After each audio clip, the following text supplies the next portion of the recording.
A very good evening to you all, and welcome to Sri Lankan Equities, a market outlook presentation organized by Capital Alliance Securities exclusively for its customers.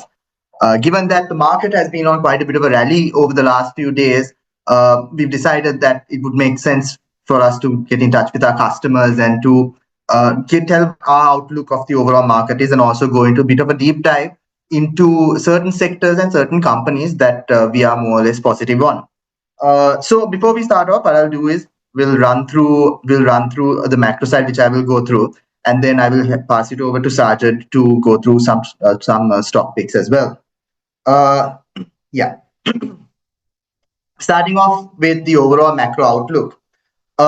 Looking at the interest rate perspective, what we believe is that for the year 2025, the market rates, the interest rates would be around 8, will end the year at about 8 to 7.5%. Looking at the key drivers that will drive the dynamics of the interest rates over the next few weeks, actually, is the first one being your inflation rate being subdued. While we project inflation to average about 4% for next year, and much below CBSL's projection of around 5 to 6%, we see that even with the numbers that were published a few days ago, we're still at around 2% on inflation, and that is a positive sign on the overall interest rates, with no further requirement for higher interest rates coming in. Another driver of interest rate for our interest rate dynamics is the positive primary surplus. So the primary surplus is basically how much the government has been able to maintain as positive revenue above the government's overall expenditure. So far, the government has been quite successful with that, and we are currently maintaining positive surplus, meaning that the government doesn't require financing from the general public in the form of T-bills and bonds. Hence, the pressure on interest rates will be much less from that front because of the primary surplus being maintained by the government.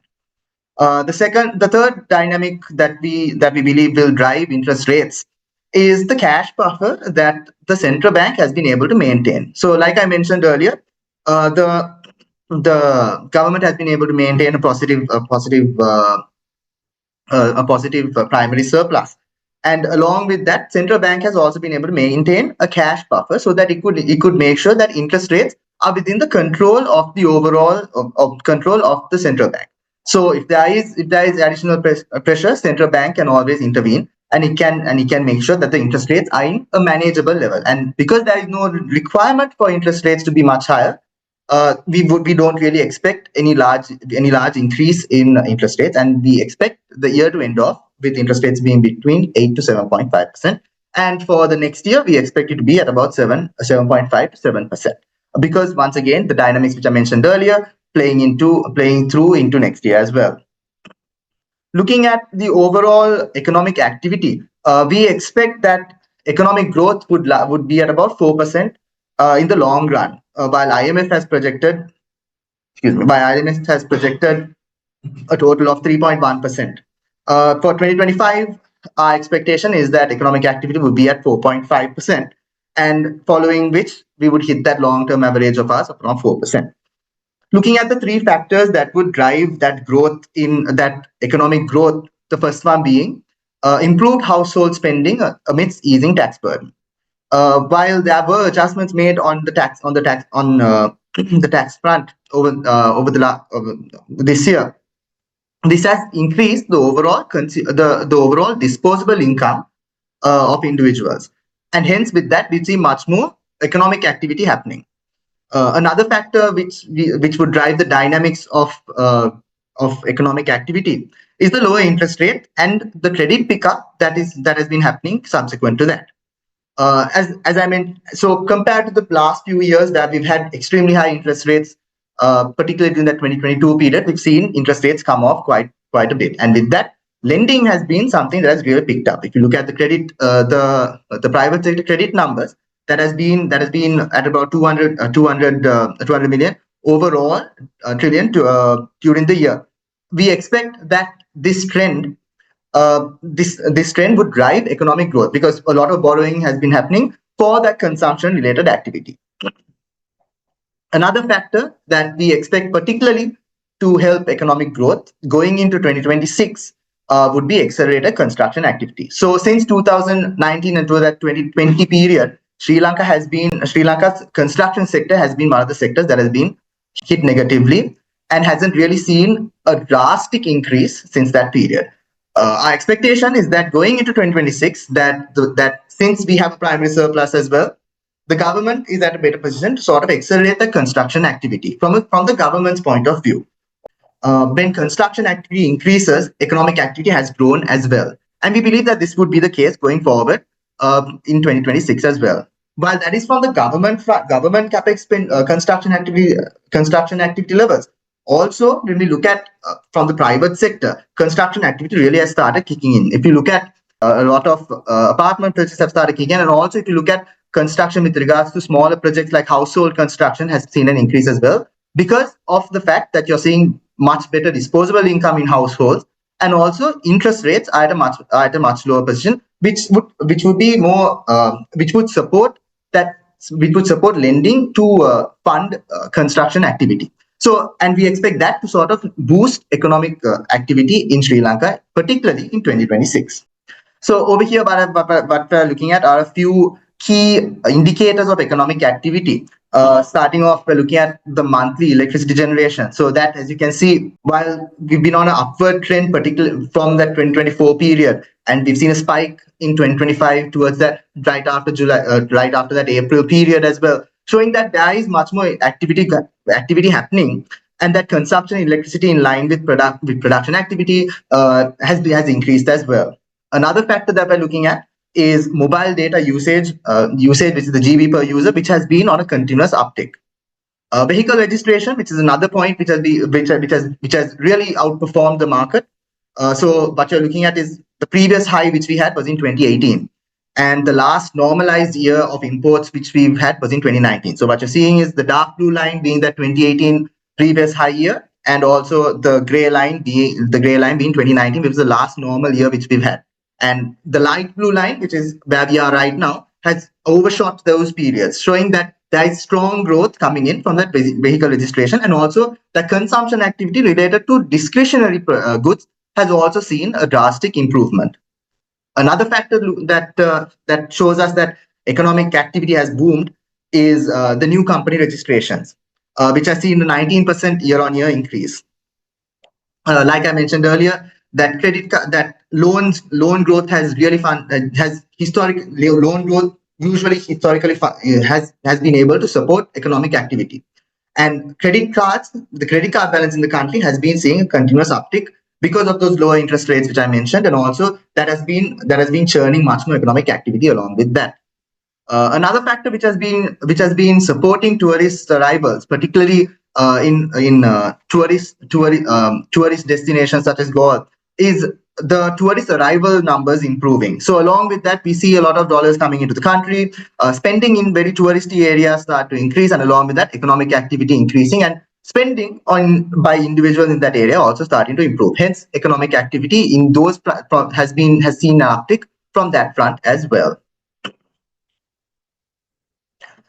Next up is our exchange rate outlook. So our expectation is that the rupee would end at around 305 for 2025, and by 2026 we would hit around 310. Looking at what drives the key factors that drive our exchange rate outlook, starting off with tourism and remittances remaining strong. So if you look at, like I mentioned earlier, tourist numbers have been very promising over the last few months. We've been given that we're coming out of a period where tourists haven't really come into the country. So that tourist spending and that tourist arrival numbers have been quite promising, and particularly going into this December season, which is typically where you see larger number of tourists come into the country. We see that the tourism earnings in the form of dollars would be improving. Hence, that would be lowering the pressure that's there on the currency overall. And another factor that has been improving the dollar availability in the country are the remittances. So if you look at the remittance growth, particularly in 2025, that has seen quite a large improvement since about the second quarter of this year. of individuals migrating since 2022. Now you're starting to see those individuals start having earned in dollars, sending that money back into the country, and that dollar liquidity is improving in the country because of that front as well. And this is also giving leeway to the exchange rate of the rupee as well. Another factor that we believe has been supporting and will be supporting our exchange rate outlook going forward is the current account surplus that Sri Lanka has been maintaining. So, for the benefit of our listeners, the current account is basically how the net of how much dollars are coming into the country versus how much dollars are going out of the country. And this factors in things like imports and exports, whatever the earnings that are made through services, whatever the tourist earnings that are made, things like that are factored in this number. So Sri Lanka has been able to maintain a positive current account surplus for the past few years, and our expectation is that going into 2025 and 2026 as well, despite having payments being made for interest in certain months, overall for the year, Sri Lanka would be able to maintain a current account surplus of about 2.2 billion for the year 2025 and 2026. This improves the dollar liquidity, which once again gives leeway for the rupee to remain relatively stronger. The third dynamic which would support the rupee is the fact that the bilateral and multilateral inflows being unlocked. With Sri Lanka getting a credit upgrade and also economic activity in Sri Lanka picking up, there is much more positive sentiment in the country. Along with that, Sri Lanka has been able to secure the IMF disbursements, and also we expect that Sri Lanka will be able to maintain to obtain another tranche over the next few months, as another disbursement over the next few months as well from the IMF front. There is also inflows that Sri Lanka would be able to get from the ADB and from the World Bank as well, which would once again bring in dollars to the country, giving leeway for the exchange rate to be much more stable because of the dollar availability. So because of that, we believe that while the rupee would depreciate a certain level, that it will maintain at about 305 to 310, 305 for 2025 and 310 by 2026 end. So next up, we'll be moving into the stock picks. I'll be passing it on to Sajed. Sajed. So when it comes to stock picks, so like Dilushka mentioned, we'll be focusing on a sector which we expected to really boom in the next couple of quarters or maybe for the next year or so. So let's initially start off with the construction sector. So initially looking into cement, which is the primary raw material used for construction. In terms of imports for clinker, which is the main raw material used for the manufacturing of cement, is currently at an all-time high, and it's also hovering over the pre-COVID average imports. And also in terms of market share of considering the listed players, so we have Tokyo. We've seen market share dynamics shift actually over the past couple of years with Lanka entering the market. But in terms of the listed player, we've seen Tokyo maintain market share at the 30 to 32 levels, despite the entry of new players and market share shifting around. Which naturally puts Tokyo as one of our top picks from the construction sector. We are pretty bullish in terms of volume growth for Tokyo, especially with Tokyo's volume growth outpacing the industry volume growth for cement. And also, we are also looking at probable market share gains going forward, especially with infrastructure projects and large-scale projects kicking in, as Tokyo is a preferred player in terms of large-scale construction for their quality and also for their brand name known across. However, in terms of more recent times, we've seen demand from mainly the retail side of things with housing construction and also completion of small-scale projects. And also in terms of the major capex, so Tokyo went from a 3.1 million metric ton manufacturing facility to a 4 million metric ton facility. So this has led into a slight margin pullback in terms of the recent quarters. But then again, as volume expands, we also expect this margins to bounce back to where it was. And also in terms of logistics efficiency, Tokyo is considering coastal shipping from their Trinco plant through the Colombo terminal, which they operate at jetty. So this would drastically reduce their transport cost and also improve the availability of their product within the Western province, where Western province roughly accounts for around 50% of the cement market. So reiterating these facts, what we're looking at is in terms of a total return, Tokyo, we priced Tokyo at a target price of 125, offering a total return of roughly 45%, including a dividend yield of 2.8% as well. Next up, we'll be looking at the cable sector. So, as of recently, a strong catalyst the cable sector has seen is the CEB tenders, which is something that has not been happening over the past 3 to 4 years. So, the CEB has not basically upgraded their distribution to their transmission systems. The distribution systems, which are supposed to be upgraded every 2 years, has not been done as well. So, that's why we've seen a jump in terms of the value of tenders, as you can see on the chart on the left. For the first 7 months of 2025, it's shot up compared to the full year of 2024. And also a notable factor to sort of understand is that ACL, KCAB, and CIRA, which are the main listed counters in the tender, in the cable industry, we've seen CIRA go from a 0% share of tenders in 2024 to 44% in 2025, just on the 7 months of tenders. And also ACL has been able to maintain their share in terms of capturing tenders from 48 in 2024 to 47%. But also one thing to keep in mind is the value of tendering has gone up significantly. And also something we noted is in the recent couple of months also we've seen the CB pull out more tenders, of which ACL has been able to get a lion's share out of. And also looking at the raw material imports for copper and aluminum, which are the key raw materials used in cable production, has also been trending upwards, which is a good sign in terms of production for these cable companies. And also another factor is that it's just not CB tenders, but also the retail demand that's been pushing through, which has prompted these raw material imports to spike. Also looking at ACL's target price, which is at around 249, we are under the process of reevaluating this target price, which might offer higher upside, especially with new tenders coming into the play. And also keeping in mind that retail demand for cables is also going up. So the key catalysts in terms of ACL going forward would be the transmission of upgrades of the CEB, which is usually done once in every 5 years and has not been done since 2019, so which is supposed to come online, which would be a massive breakthrough.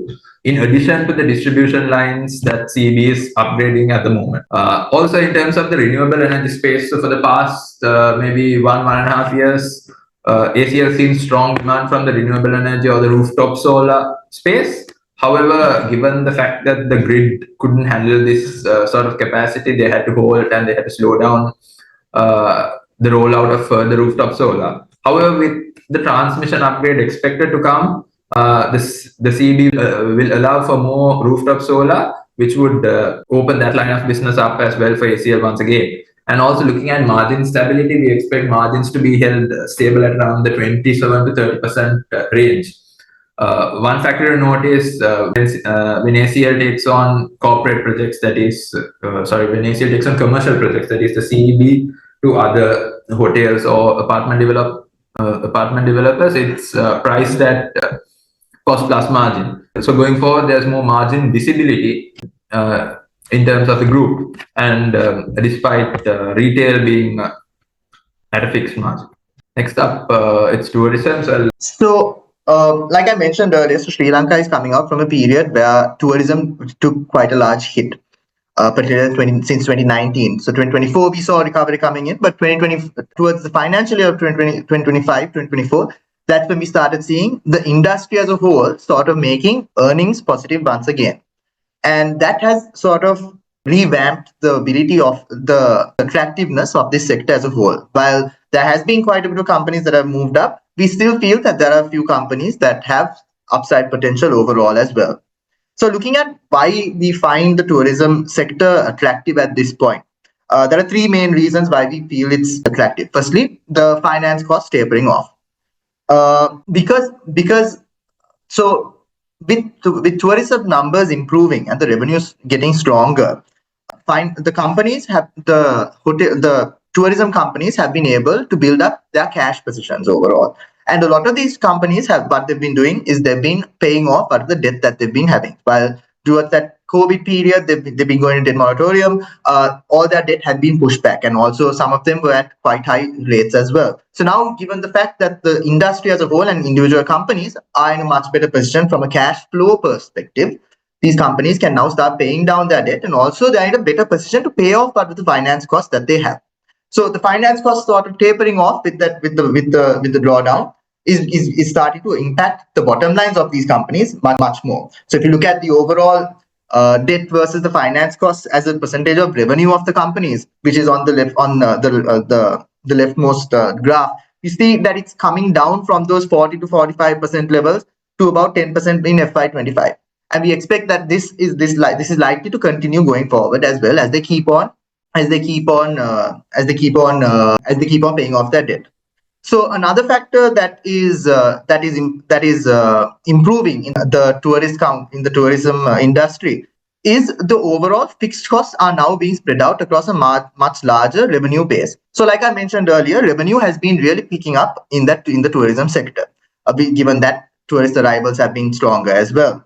Along with that, given that it's a very capital intensive business, this tourism industry, depreciation charge is a large component of their cost line items. When you have a lower revenue amount, your fixed cost, which is your depreciation, would be having a much higher would be taking a much higher percentage of your total revenue. So with revenue increasing in this sector, we're seeing that component of cost coming in from fixed items like depreciation is starting to settle down, and you're starting to see that go down, which is what you're seeing in this chart in the middle. So as you can see, the total depreciation has sort of come up to a stable level, but because your revenue is increasing, you're seeing the percentage of your total the percentage of depreciation as a percentage of your total revenue coming down over the last few years, and this is likely to taper off as you see some more tourists coming in. Another factor, the third factor, which is going well for the tourism industry, is much more subdued inflation and cost pressures reducing because of that. So, like I mentioned earlier, we are seeing inflation at about 2%, and because of that, we don't see a lot of those. We don't see major increases in cost items coming up. It's just the normal level of increase that you're getting with the normal price increases. So it's not extremely dangerous levels of inflation that we're seeing, and we don't see large increases in large volatility in the prices of in the cost of providing services in this industry. So altogether, these three factors, what they do is they help these companies to maintain bottom line. And so far, this industry has shown that it has the capability of doing this, which is why you're seeing over the last few quarters, while around 2 years ago or even a year ago, the industry as a whole was on negative bottom line. Now you're seeing it go positive. So that we're starting to see these three factors sort of play into the industry as well.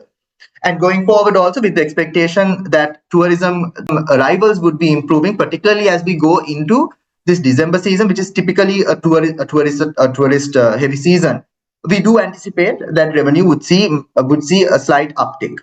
While the government has said that while the government initially had the target of 3 million tourists, they have also brought it down to around 2.6 million tourist arrivals for the year. We are of the opinion that Sri Lanka would be able to have about 2.4 to 2.5 million arrivals in tourists, which is level which we last saw in 2018. Which is still an uptick, and revenue would overall increase, which would support bottom line growth for a lot of these companies. So look at what stock picks we look at. So we divided the industry into two segments. You have group hotels and you also have standalone hotels. What we've looked at in both of these hotels is basically what would be if it's undervalued on the perspective of the EV per room. So if you have a higher EV per room, it's likely that the company might be a bit EV to EBITDA is another metric which we had, and also the interest cover to see how well these companies can manage the cost which the finance have with whatever the earnings that they maintain. So the lower your interest cover cost, the better the hotel is in the perspective. We've also done a forward PE to assume based on some assumptions we've run all across the board for all of the hotels, and we come up with forward PEs to see whether it's these companies would be at a discount or at a premium to the historic Ps of these companies prior to the crisis. So basically, from the group hotel front, we are more bullish on Ahun, Hayleys Leisure, Lighthouse, and Serendip Hotels. Because it ticks the green in all of these factors which I just mentioned, and which is why you're seeing this green portion, these metrics marking these companies. The next companies are bullish. That are more on comes in from the standalone segment. From that front, we are the Kingsbury and Seagate Village. I'll pass them to Sajed for the next page. And in terms of looking at a deep dive into the real estate sector with the listed counters, a notable factor is the fact that if you look at the commercial office space industry, most of the buildings and available options are at an occupancy rate of more than 60%. It's actually touching 90 to 100. Even with Mireka Tower, which recently opened, it's currently at around 70%, but our channel checks indicate that by the end of this year, it would be touching 93%. So that's another space which there's shortage in. And also another key player that we've identified within this space is overseas reality. In terms of operations, so a notable factor is that historically, when their occupancy rates were at around close to 90%, their margins have touched almost 70%. However, if you compare the last year, their margins were at just 54%. Mainly because of the new properties such as the Havelock City Mall and also Mireka Tower, the corporate office space within the Havelock premises coming online, which weighed down on their margins. But as occupancy rate goes back up to the 90% level, especially with WTC always sitting at around 90%. And also in the upcoming quarters, we're expecting overseas to record a decent amount of sales from the remaining Havelock City apartment units. So bringing in some revenue uplift from that front as well, and also their rental income being their base in terms of stability, which would drive their margins back up to that historic 70% level. And also in terms of a valuation front, we've looked at this in terms of a capitalization rate, fair value, and that indicates at around 46 rupees, offering a upside of around 11%, and also on top of this, overseas has a dividend yield of roughly 6%. And also that's using a capitalization rate of 7%. However, once the capitalization rate drops to around 6.75%, this cap rate fair value could even stretch up to 48 per share, offering a total upside of more than 16% just on the share price. And also looking ahead into the next couple of quarters, October is a quarter where they usually adjust their rentals. So the December quarter might have a stretch in terms of revenue, especially with the rental adjustments also kicking in. Looking at valuation plays, so in terms of the first valuation play, I'll pass it over to Dilushka in terms of Hayleys. So looking at Hayleys, IBC value in Hayleys comes in because of the fact that we feel that the unquoted companies of the group aren't being properly reflected in the price that it's trading at as of right now. So as you might know, Hayleys is one of the largest conglomerates in Sri Lanka, and it has a well-diversified portfolio which spreads across about 180 business units and subsidiaries. While some of these companies, the larger ones, have listed entities, what we've done is we've looked at, okay, what is the value of these companies which are attributable to Hayleys? And we've come up with a value of 125 billion, which is 125 billion, versus the market capital of Hayleys being around 130.5 billion, which means that your unquoted segment has an implied market capitalization of 5.2 billion. Now this unquoted segment includes large revenues for the company, such as the Hayleys Advantage as well. While the ER of this unquoted segment comes to 0.3 times. You see that if you take peer comparisons, they trade at much higher multiple. So because of that, we feel that Hayleys overall is a fundamental perspective. because of large sectors like its transportation and logistics not being properly priced in the current Hayleys trading price. While that is from a fundamental perspective, even if you look at it from a valuation perspective, even if you look at it from a fundamental earnings perspective, we feel that Hayleys is a well diversified company. It's quite that it's resilient against market turmoil. So let's say, for example, if one segment does take a hit on earnings, it's likely that that would be able to increase. Right now, what we're seeing is that segments like the consumer segment are improving, particularly Singer, with the increasing credit demand, also the increasing demand for consumer discretionary items. So like that, we feel that there is a certain level of earning stability coming in for this company from a diversified perspective as well. So because of that, we feel that Hayleys has upside potential going forward over the next few months. To speak about the next company, I'll just pass it back to. Our next valuation play would be basically LIOC, which is the second largest fuel distributor in the country. And in terms of the valuation play that we mainly look at in terms of LIOC is their cash position and their short-term investments, which is of 50 billion. So in terms of the value, there is so despite their operational stability, which is now brought in with the formula, there's stability in terms of margins.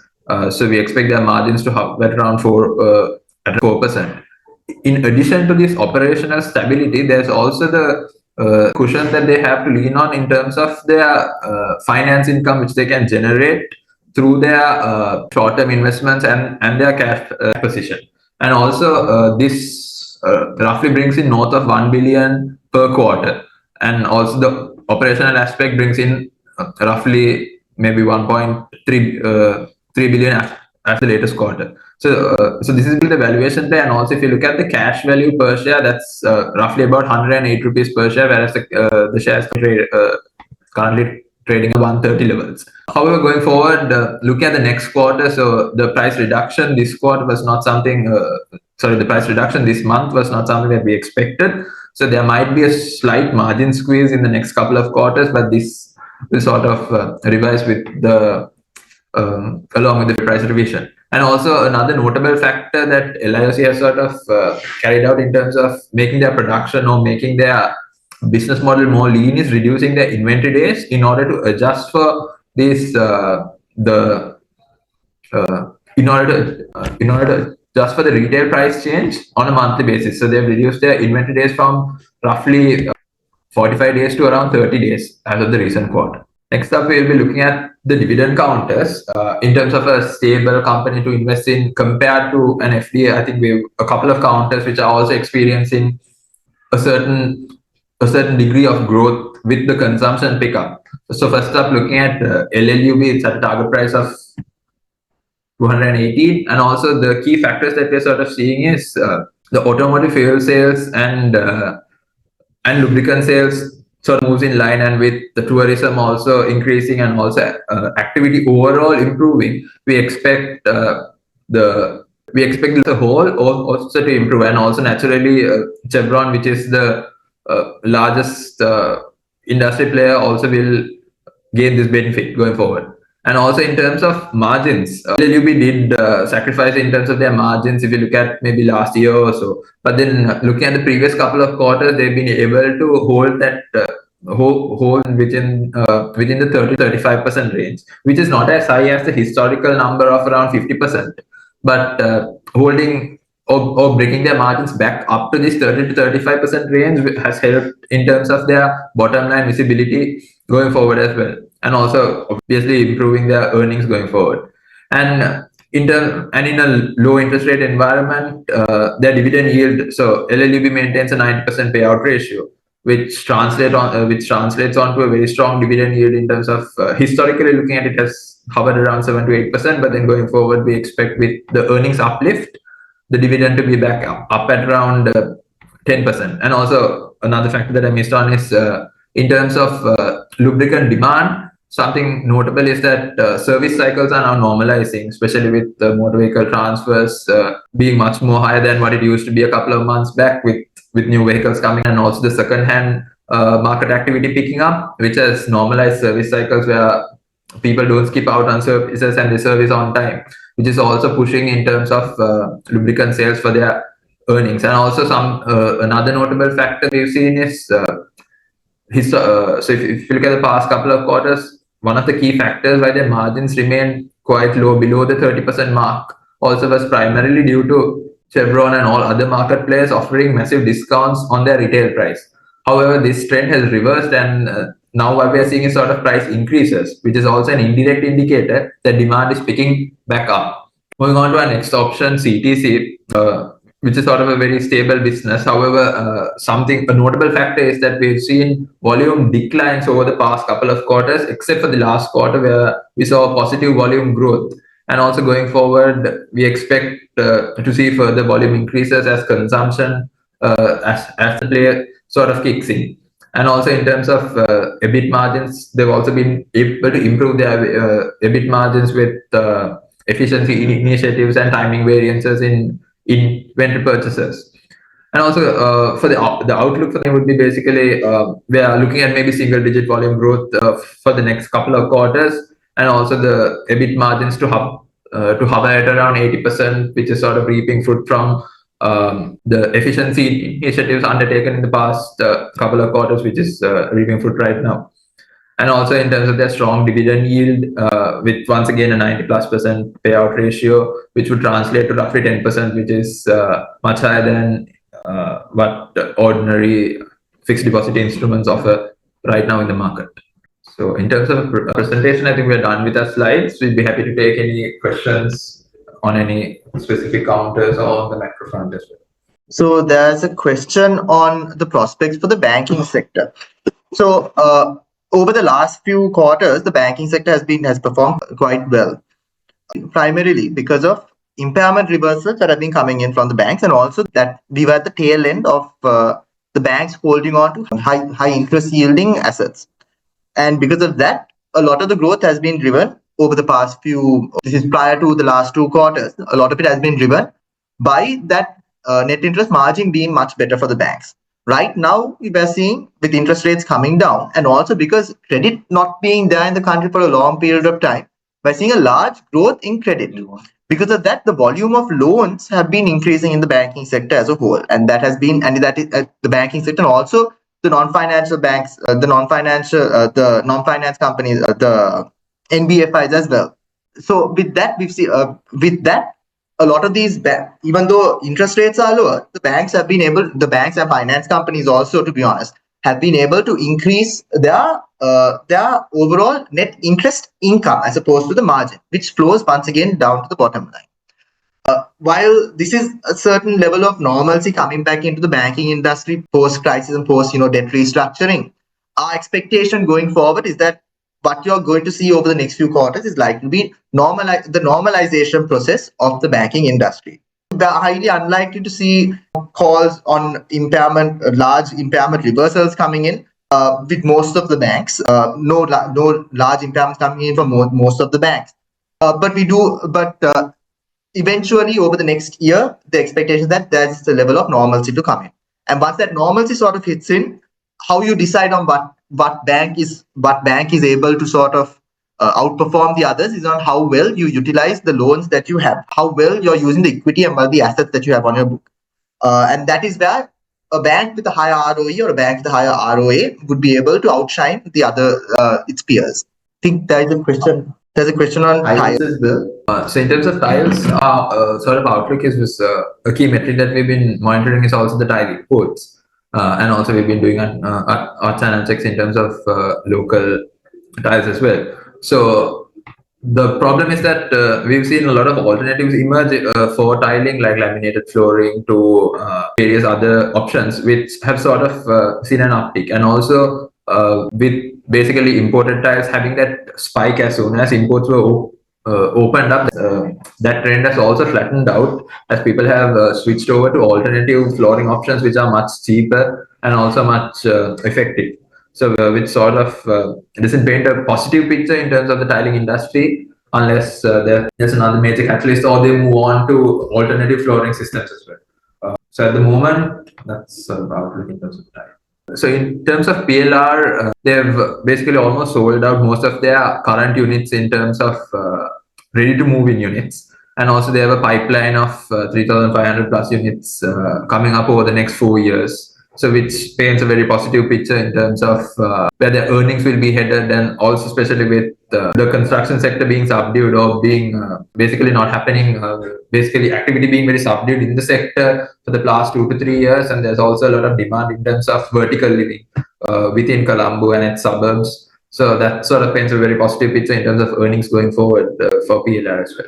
In terms of access, so what we are seeing is we are also sort of expecting a good couple of quarters or a good quarter or two with certain revenue recognitions kicking in, especially with the container with the work on the container terminals being completed. However, in terms of new projects, something that we saw is the Central Expressway contract also went to a competitor, and also in terms of government infrastructure also has sort of been sold. We've seen that pick up, but not at that rate that we were initially expecting towards. And also, however, with if Access do win in new projects such as BIA Phase 2 and various other projects, that could paint a positive outlook for Access going forward. But at the moment, we feel the shares have factored in these major things as well with current sort of projects in the pipeline. In terms of the performance of PickMe towards with competition coming in, so this is something that they addressed as well. So despite competition coming in, PickMe feels that they're in a very strong position, especially given that this the application is sort of a network-based application with drivers and consumers, and also they have the ability to lure in more drivers through offering them more incentives, and also they also have the option to incentivize consumers. So this is something that we've seen them do in the past quarter or so, because we saw their take rate slightly drop from 10.6 to 10.5, which didn't dent the earnings at all. So being the market leader in the ride-hailing space, I don't think they view this as a serious threat in terms of competition right now. That's a few questions on a few finance companies. So overall, why is the finance sector going down even though it has produced good results? So you understand that there are two sides to the market, right? There is fundamentally where companies should trade at, and also there is market sentiment overall as well. So a lot of times the market is proactive with regards to how it moves. So a lot of the times, what it factors in is future earnings going forward as well. So it's likely that across the board, this is not just for a certain company or for a certain industry. A lot of the times, it factors in future earnings, and if the market consensus, if the actual earnings are below market consensus, it's likely that that you could see the price moving down as well. And given the fact that the market is currently on a bull run as well, the normal market sentiment is likely to be on the higher end of things. So it's likely that there might be certain instances which is slight pullback. I'm not saying it's not that maybe it could be warranted. It may be not warranted overall as well with the market pullback. But market surprises do sort of impact the overall price movement.